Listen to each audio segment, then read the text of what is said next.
Hello everyone and welcome to our introduction of the technology tool Zoom. Zoom is a software also available in a form of cell phone apps downloadable for Apple and Android.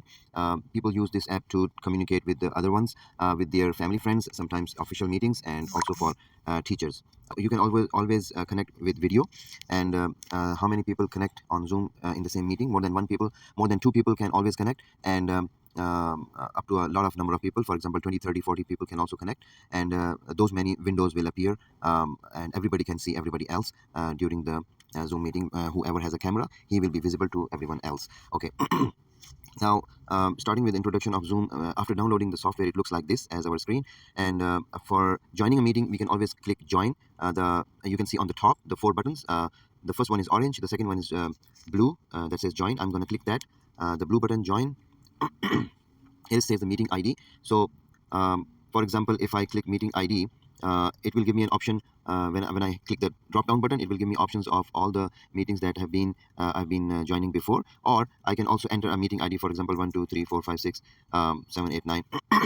So usually 9 to 10 digits is a meeting ID, and this meeting ID should be given to you by the person who is inviting you to Zoom meeting. If you are the one inviting others on Zoom meeting, then we will explain that later. That is with the orange button. We will explain that later. So let's say you have to join a meeting. A meeting invitation is sent by somebody to you. So that somebody will send you the meeting ID here, and after you enter and click the join button with your name in the second field, you will be prompted to enter the password. So after you enter password, for example, because this is not a real meeting ID, so it won't ask me for password. In fact, it's telling me it's invalid meeting ID, because Zoom knows, this software detects automatically which ID is just thought of and which ID is real meeting ID. So after that, it will ask you to enter the password, and then you will be entered into a meeting. And let's go back and see how the meeting looks like when we click this first orange button, top left, new meeting. So let me click this new meeting button, and this ID it's showing will be your ID. It will be a meeting started by you. It means you will be the host, and this ID will be, you can see in the second line, the personal ID it's asking you to use. If you use this ID, you have to give this ID to everybody else whom you want them to join your meeting. Let's say if I just click the start meeting button, it should show me, yes, it's showing me Wi-Fi or cellular. Just click this button, and it will allow you to use your Wi-Fi or cellular for audio and video. Now let's check out the different buttons on the screen. On the top middle, you will see the word Zoom. There's a drop down arrow with it. We click it, we see it's your Zoom ID that you're gonna send to others if you want them to join your meeting, and you will be the host in this case. Or also you can check your meeting ID during any meeting clicking this Zoom, even if you have joined others. Now in the bottom, we are checking one by one the mute microphone, turn on and off camera. In the bottom line, you will see other buttons showing participants. When you click, you will see how many participants is. It will give you a list of those participants, and then chat. If you want to send any text to any people, and to everyone, you can write anything and send it to everyone, including important links and document names and websites, etc. So next button what we are going to check is the reactions. That's just for fun. Share, we will see what share does.